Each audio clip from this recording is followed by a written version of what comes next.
Blog Talk Radio. Welcome, world. Welcome once again to Tuesday Talk with Key West Lou. I am your host, Louis Patrone. Trump continues to dominate the news. There's so many other things to talk about, but if I avoid talking about Trump a bit, I'm not doing my job here. I am failing in my responsibility, I feel.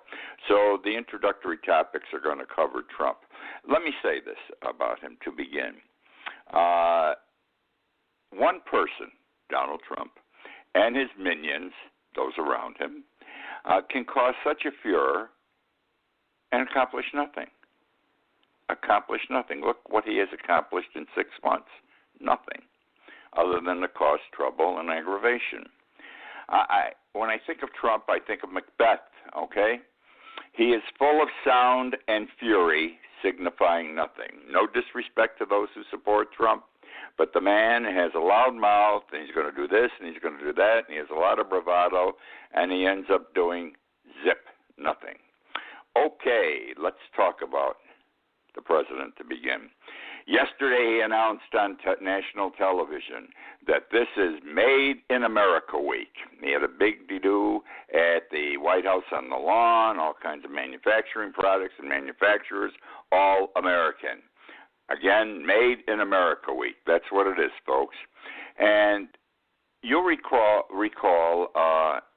that he said during the campaign, and he continues to say, he's going to get us bread and butter jobs. Bread and butter jobs, okay? And that we should buy American, we're going to buy American. And we should hire American, we're going to hire American. But it seems to me that what's good for the goose is not good for the gander. The president and Ivana, his lovely daughter, are manufacturing big time overseas, still manufacturing big time overseas. For example, the Trump Organization sells clothing and home goods, most if not all of which are made in China, Mexico, Bangladesh, and Pakistan.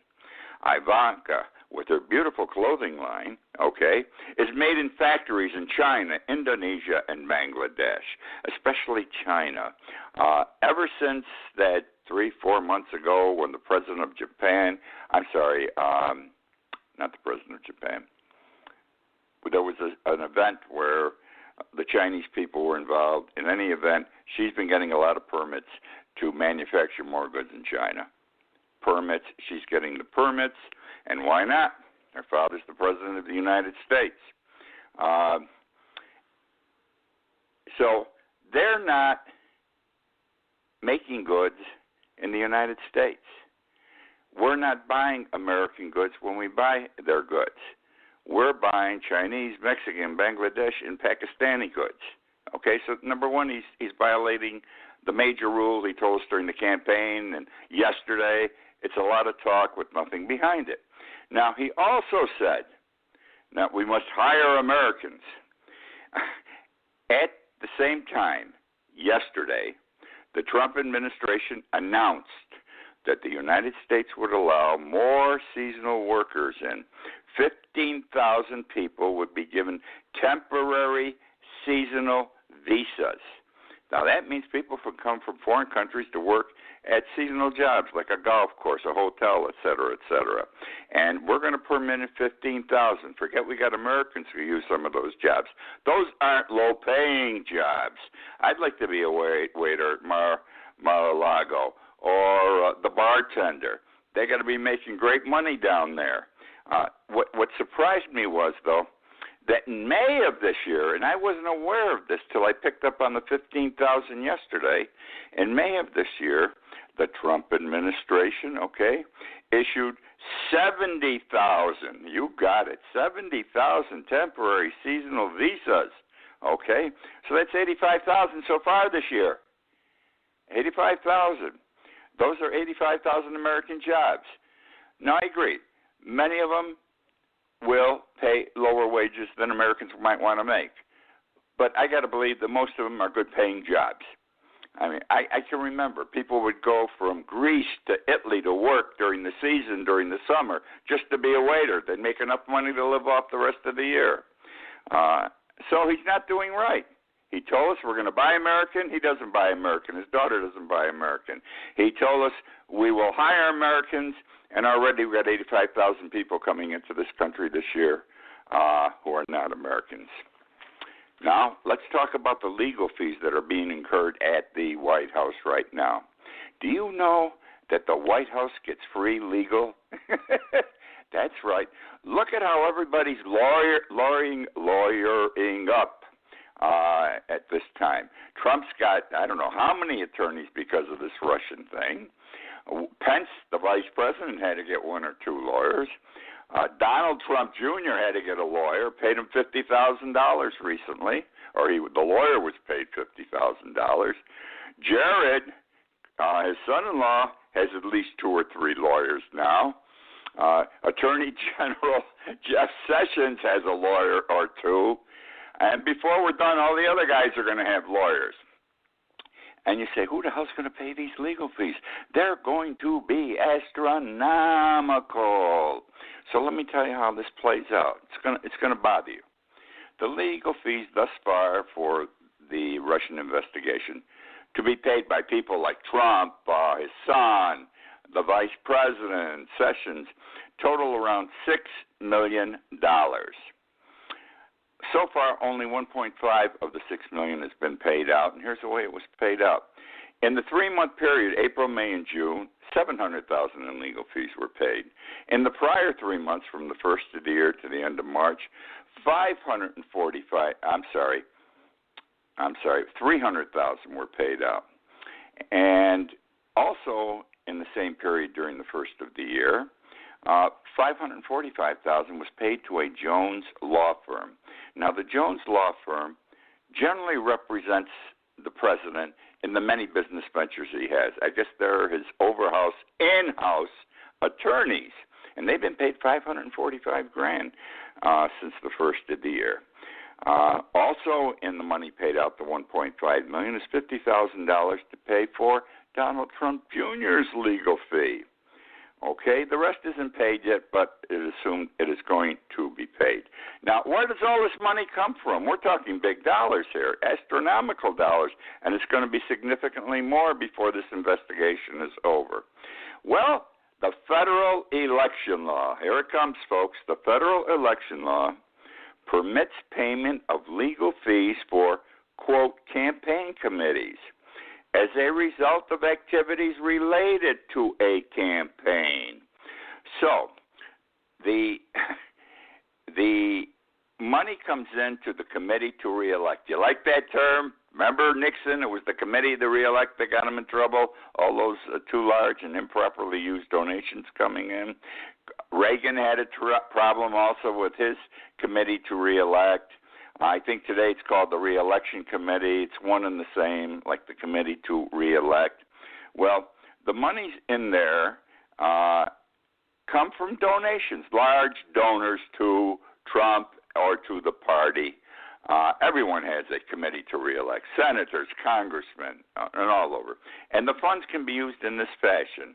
And here's how it goes. For the committee to re-elect, anyone that has a problem with the prior presidential election or in preparation for the 2020 election, any kind of legal problems, their legal fees can be paid for and are paid for out of the funds of the committee to re-elect.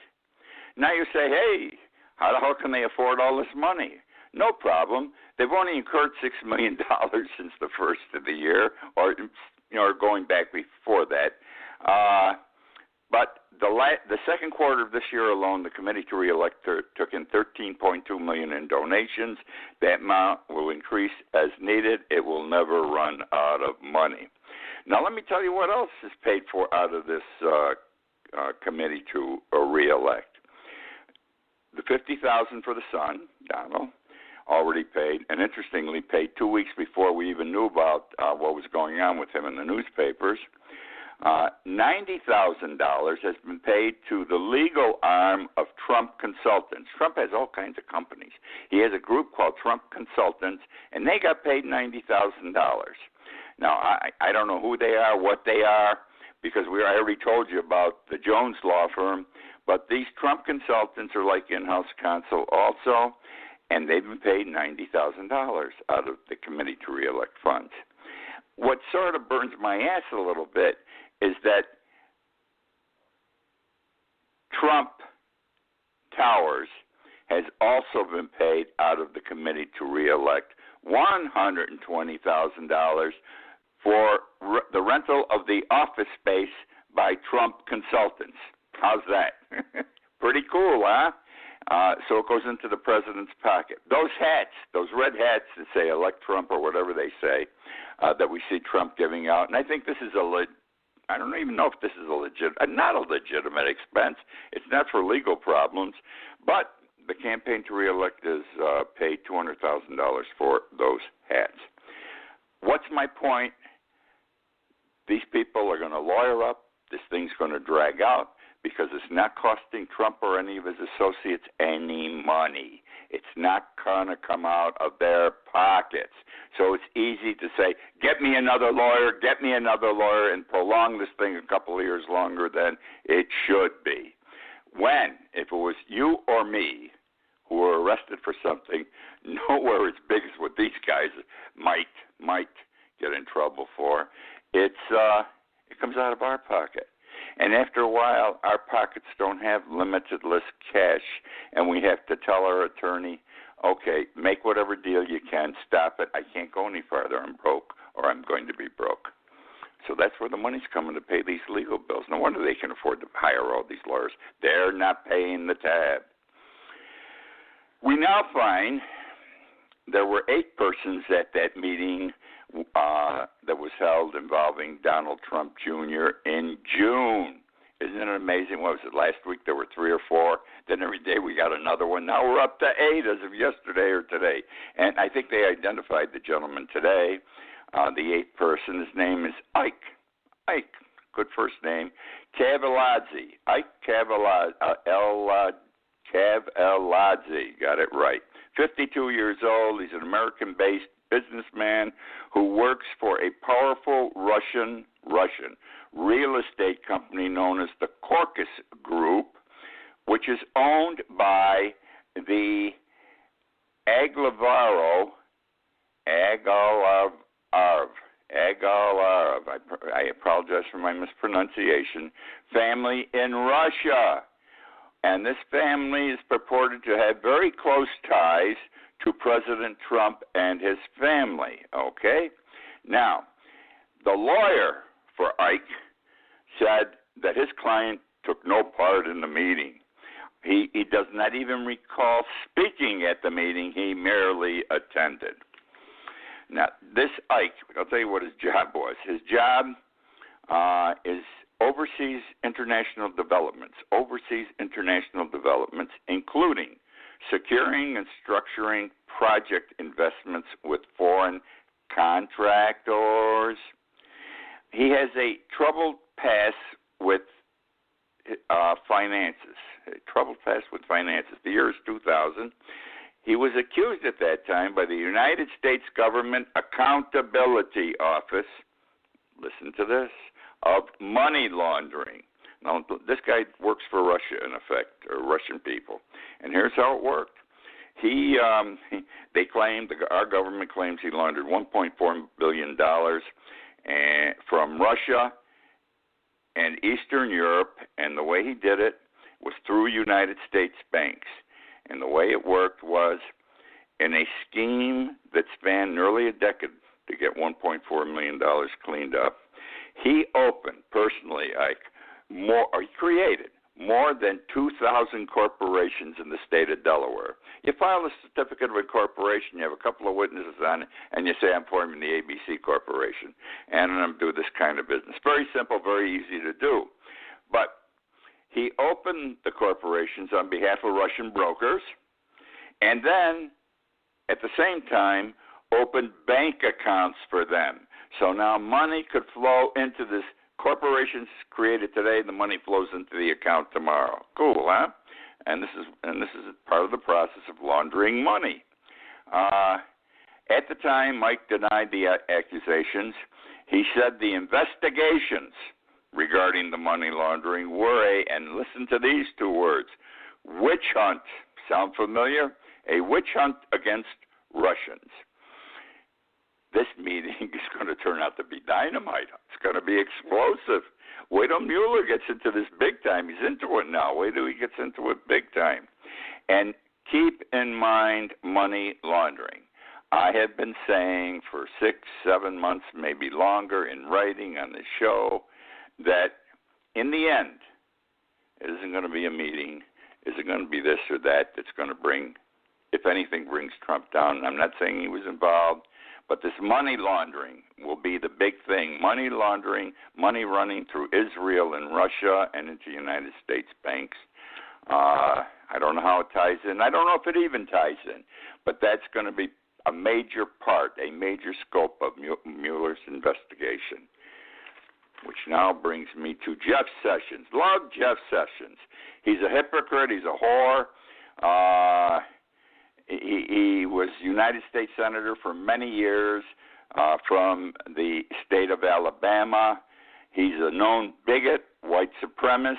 He's a drug warrior now. He's going to get marijuana that's finally coming into being legal and even being used for medical purposes. He wants it banned throughout the United States, even where it could be used for medical purposes.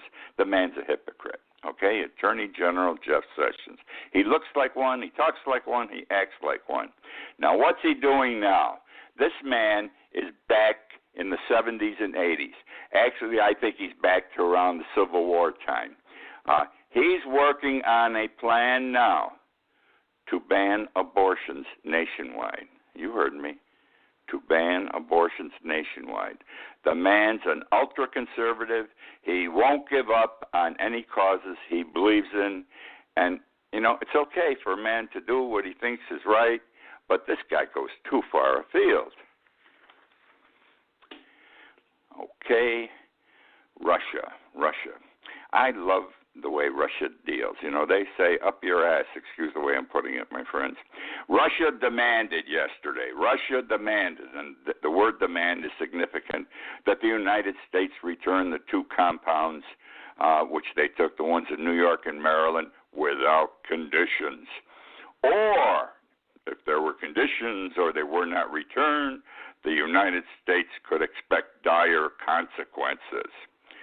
These are the 2 compounds, one in New York and one in Maryland, that Obama closed as part of the sanctions against Russia for meddling in the 2016 presidential election. Belarus, one of the Russian officials, says, and I quote, "This is daylight robbery." Putin wants those compounds back. Those are probably his primary cells for spying on the American people and the American government. And there's probably things in there we still haven't found, okay? And he wants them back. And this is a big deal. And if Trump gives them back, he will be doing wrong. I mean, these people have hacked into our democracy, our presidential election. Let us decide if we want Trump or Hillary Clinton, not some foreign nation, especially one that has been our enemy consistently, okay, since the end of World War II. I'm done with Trump. I'm glad you're glad, because I'm glad. This bothers me that I'm going to share with you now. There comes a time when people have to stop saying stupid things about each other. There has to be a way for people to talk. We're a very divided nation, no question. Republicans and Democrats in Congress can't talk. Even Republicans and Democrats who meet each other in a bar or on the street, friends for years, can't talk politics. It's inflammatory. It's amazing how we're divided 50-50. Trinity College recently cleared one of its professors who advocated letting white people die. The professor was an African American. His name's Johnny Williams. He advocated online, on the internet, that in events where there are emergency first responders, he demanded, he used the word demanded, that medical officials, and I quote, and excuse my language, but this is the printed word, this was his language, I quote, let whites fucking die.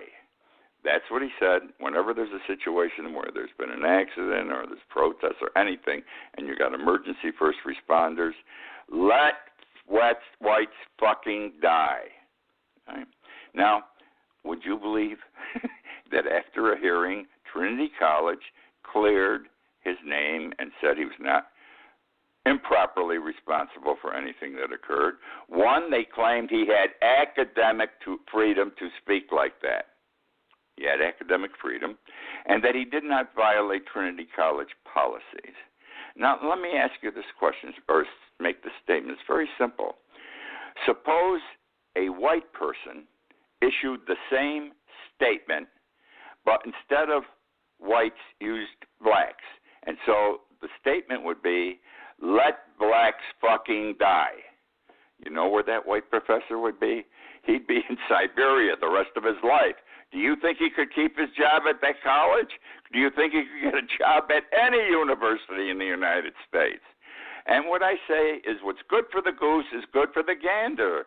And, all right, it's that simple. He's upset because African Americans are poorly treated yet in this country. I agree with him. I speak and write about it. I think it's terrible how the police shoot blacks without cause as far as I'm concerned. Then they get exonerated on a trial because for years the police have made sure that they got laws passed to protect them under any circumstances where a shooting occurs and someone gets killed. But this is wrong. This guy had to be chastised. Instead, he's a hero. Don't believe it. I don't believe it. Which now brings me to, I love this. I'm going to talk about Saudi Arabia, the United States, and massacres, okay? Who's our friend? Saudi Arabia. I mean, Saudi Arabia has been our friend under every president I can remember for the last 30 years at least, maybe longer. And I've never considered them a friend. Don't forget, they gave us $4 a gallon gasoline. That's serious. $4 a gallon gasoline for years. And they, 9/11, 15 or 17 of the perpetrators, those flying the planes into the World Trade Center, into the Pentagon, into a field in Pennsylvania, were citizens of Saudi Arabia, okay? Not Iran, not Iraq, not Afghanistan, Saudi Arabia. Now, Saudi Arabia is a Muslim state in the Middle East, and there's two facets, two sections, basically, to the Muslim religion, to Islam. Sunnis and Shiites, they hate each other. They've hated each other from day one with their religion and their country, Sunni and Shiites, okay? Sunnis, there are many. Shiites, there are not many. And they comprise the citizenry of every Middle East country. Now, Saudi Arabia has been on a kick lately, okay? And they're killing Shiites big time. Well, they've always done this. But let me share with you how they're doing it. In a Shiite town in Saudi Arabia, where the majority of the population is Shiite, it's called Anban-am-Iya. There's been brutal oppression. Brutal. People getting killed like in Syria. And our media has been silent about this. You didn't know about it. Our media has been silent. And what have the Saudis been doing? They're using white phosphorus to drive people out of their homes, or causing a fire to occur so the people have to leave their homes. And as the people are running out of their homes because of the white phosphorus and or the fire, mother, children, aunts, uncles, men, boys are being shot down as they run out with 50 caliber weapons. And where do you think the 50 caliber weapons came from? They were supplied by the United States. We sold it to them. We're supplying them, though, by the United States. And Trump, when he was a hero, remember 2 months ago what a hero he was on his trip to Saudi Arabia? Boy, they sucked up to him big time. They gave him a gold medal. He danced with them, waved the black sword, promised them billions of dollars worth of equipment, military equipment he's going to have sold to them because that made jobs for us, he said, in the United States too. His face, they had big flags with his face on it next to the face of the new king of Saudi Arabia, American flags flying all over the place. He had never been honored so much in his life, and he will never be honored that much again in his life, I don't think, because no one's gonna kiss up to him that much as they did, the Saudis. But this is what they're doing, okay? The actual dead from all this, the number's unknown. Because Saudi Arabia severely restricts media access. I'm blaming our media for not telling us. They knew what was going on. They had to know what was going on. Tell us, even though you don't know the numbers, tell us. Why didn't they tell us? That bothers me. Now, here's what I find strange about this whole thing. Syria. Assad bombs his own people. He uses chemicals. And families are killed almost instantly. Children, babies are killed by the chemicals that Assad used on his own people, okay? And Trump got very upset, remember? This is only, 2 months ago? He's on television saying, I can't tolerate this happening to children. He said, and what did he do? He said, 116, 140 missiles he shot over into Syria, in effect telling Assad, stop it, or I'm going to do some more of this. Well, here's what I want to know. If he did that, he couldn't tolerate what Assad was doing to his people. How can he tolerate what the Saudis are doing to their people? Forget it's another facet of their religion. What they're doing to their people. White phosphorus, fires, shoot them as they're coming out of the house. Adults, children, etc. Well, because Saudi Arabia is his friend, our friend, so he says. And Syria's not our friend. Going to be our friend, though. You see, the Russians and Iran are supporting Assad. Don't you see? It's already in the works. The United States, who's been supporting the rebels, is slowly going to move over on the side of the Russians and Iran in opposition to the rebels and in support of Assad. Anyhow, that's the story of what the good people, the Saudis, are doing, who are our friend and definitely Trump's friend. They're massacring their own people. Got a problem in Europe. You saw what happened with Syria, how the people left, and they immigrated into Europe, and they're breaking the backs of every country in Europe, Germany, Sweden, France, all of them. They just can't handle all these people anymore. Turkey. And they're saying, my God, it's got to stop. It's terrible. Well, Muslims don't just exist in the Middle East. If you go to Africa, the middle portion of Africa especially is heavy Muslim, all right? And it is assumed, it's already started, what I'm going to share with you, that over the next 5 years, black Muslims are going to leave certain countries in Africa and flood Europe in numbers in excess of those that came out of Syria. It's a problem. It's going to be an exodus of biblical proportions through the Sahara Desert and then into the Mediterranean. Somalia, Sudan, and Libya are the three countries involved. Recently, the European Union said we're not going to sell any more inflatable boats and anything else to Libya because they're going to use them to cross the Mediterranean to come to European countries.